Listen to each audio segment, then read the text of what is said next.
नमस्कार दोस्तों।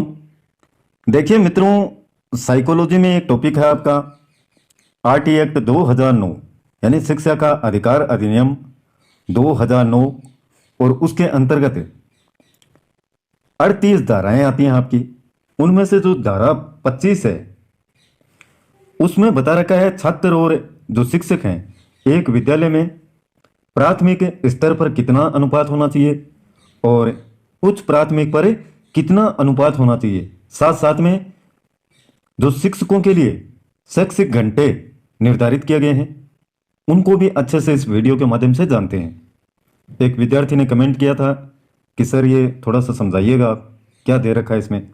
तो देखिए, हालांकि रेट बहुत नज़दीक है फिर भी समझ लेंगे तो अगर क्वेश्चन आता है इस प्रकार का तो सही होने के चांसेस बहुत ज़्यादा बनते हैं। फिर बात करते हैं विद्यालय की। किसकी बात कर रहे हैं? विद्यालय की, और वो भी कक्षा 1 से लेकर के 5 तक की प्राथमिक शिक्षा। इसी को कहते हैं 1 से 5 तक की कक्षाओं की जो शिक्षा है। ये जो विद्यालय है इसकी दूरी होनी चाहिए 1 किलोमीटर।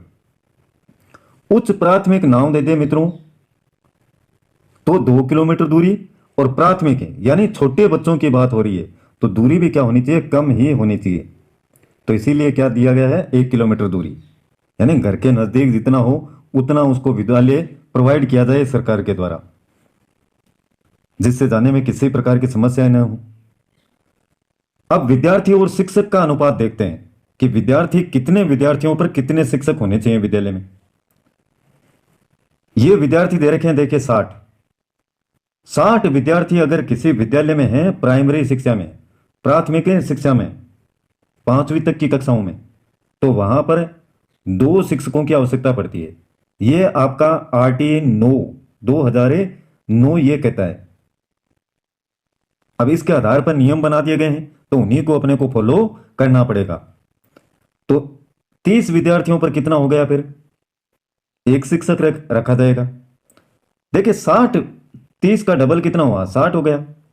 तो 60 के लिए 2 हैं तो 30 के लिए 1।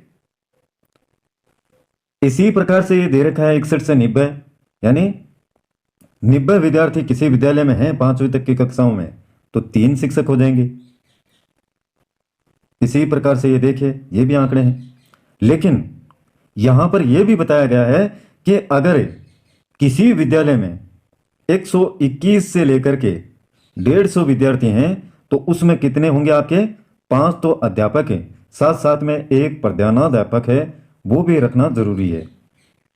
5 अध्यापक है, एक प्रधानाध्यापक। कई बार पूछ लिया जाता है सीधा सीधा क्वेश्चन कि प्राथमिक शिक्षा में विद्यालय में 150 विद्यार्थी हैं, किसी विद्यालय में 150, तो उसमें शिक्षक और प्रधानाध्यापकों की संख्या कितनी होनी चाहिए? तो यह आपको बताना है। अब 150 में 5 शिक्षक कैसे होंगे? देखिए, एक 30 के पीछे 30 विद्यार्थियों के पीछे एक शिक्षक है तो भाग इसका 30 का ही देंगे इसमें 150 में। ये शून्य से ये शून्य कट गया और 3 का भाग देंगे 15 में। कितनी बार जाएगा? 5 बार। तो कितने शिक्षक आ गए? 5 आ गए आपके। यानी 150 में 150 विद्यार्थियों पर 5 शिक्षक रखने अनिवार्य होंगे, 121 से लेकर के 150 तक, और प्रधानाध्यापक है 1। तो ये थोड़ा सा ध्यान में रखें आप। लेकिन एक बात और भी है इसमें छोटी सी, ये भी आपको ध्यान में रखनी है कि अगर यही जो अनुपात दे रखा है यहां पर 200 विद्यार्थी से ज्यादा हो जाएं किसी विद्यालय में 5वीं तक की कक्षाओं में, 200 विद्यार्थी से ज्यादा, तो ये जो अनुपात है शिक्षक 70 का 1:30 में रह करके कितना हो जाएगा? 40:1। ये विद्यार्थी और ये शिक्षक 200 से अगर ज्यादा हैं किसी विद्यालय में 5वीं तक की कक्षाओं में तो फिर अनुपात ये रखा जाएगा। वहां पर ये ध्यान में रखें आप, बिना प्रधानाध्यापक को छोड़ करके ये अनुपात रहेगा आपका। बाकी कार्य दिवस की बात करें तो 1 से 5 तक की जो कक्षाएं हैं उनमें शिक्षकों को 200 दिन काम करना पड़ेगा। कितने दिन? 200 दिन, और घंटे रहेंगे 800 घंटे। यह आपको ऐसा कैसा याद रखना है, 200 दिन और 800 घंटे। इसी प्रकार से उच्च प्राथमिक विद्यालयों की बात की जाए, यानी कक्षा 6 से 8 तक की कक्षाओं में, तो विद्यालय दूरी मैंने आपको पहले ही बता दी है कि छोटी कक्षाओं में 1 किलोमीटर की दूरी, और ये थोड़ी सी बड़ी कक्षाएं हैं तो इनमें विद्यालय की दूरी 2 किलोमीटर।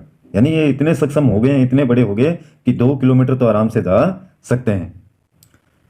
और इनके बीच में जो शिक्षक छात्र का अनुपात रहेगा, ये रहेगा 35 विद्यार्थियों पर 1 शिक्षक रखा जाएगा इन कक्षाओं में। यानी एक कक्षा बन सकती है 35 विद्यार्थियों की।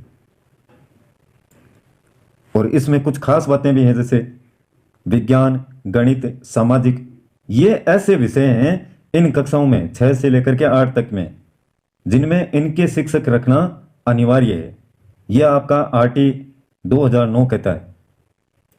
कार्य दिवस देखिए, वहां पर छोटी कक्षाओं में 200 दिन थे, यहां पर 20 दिन और बढ़ा दिए गए, 220। इधर कार्य घंटे छोटी कक्षाओं में 800, तो यहां पर कितने हैं? 1000 घंटे, 200 घंटे बढ़ा दिए, और इधर 20 दिन। तो यही बातें हैं, बाकी तो इसमें कुछ है नहीं ऐसा। और एक सप्ताह का भी पूछ लिया जाता है कि न्यूनतम कार्य है वो कितने घंटे, तो वो 45 घंटे याद रखें आप। कितने घंटे? 45 घंटे।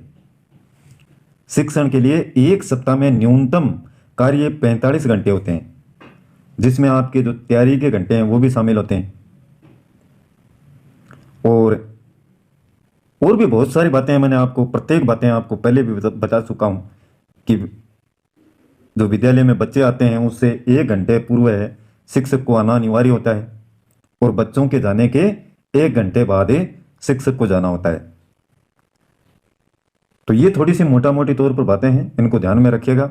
और जिस विद्यार्थी ने पूछा है, मैं समझता हूं अब आराम से समझ में आएगा। याद तो इनको रखना है, याद ज्यादा कुछ मैटर नहीं है। एक विद्यालय को ध्यान में रखें आप, एक बड़ी कक्षा की बात हो रही है, उसमें 1:30 कर दिया, और अगर 200 से अधिक कर दिया है छोटी कक्षाओं में 200 से अधिक विद्यार्थी हैं, तो ये अनुपात 40:1 हो जाएगा। कई बार उलझ जाने के चक्कर में आपको इस प्रकार से भी पूछ लिया जाता है कि एक प्राइमरी 5वीं तक की कक्षाएं हैं, उसमें 250 विद्यार्थी हैं, तो वहां पर जो शिक्षक है और विद्यार्थियों का अनुपात क्या होगा, तो वो अनुपात 40:1 होगा। ध्यान में रखें इसको। बाकी 1:30 होगा प्राइमरी कक्षा में, और उच्च प्राथमिक में आपका 1:35। तो ये टॉपिक समझ में आया है तो लाइक कीजिएगा, और हो सके तो अपने मित्रों के साथ में शेयर भी कर देना, जिससे उनको भी थोड़ी बहुत जानकारी मिल जाए। आज के लिए बस इतना ही। कल फिर मिलते हैं एक नए वीडियो, नए टॉपिक और नई जानकारी के साथ में। तब तक के लिए जय हिंद, जय भारत।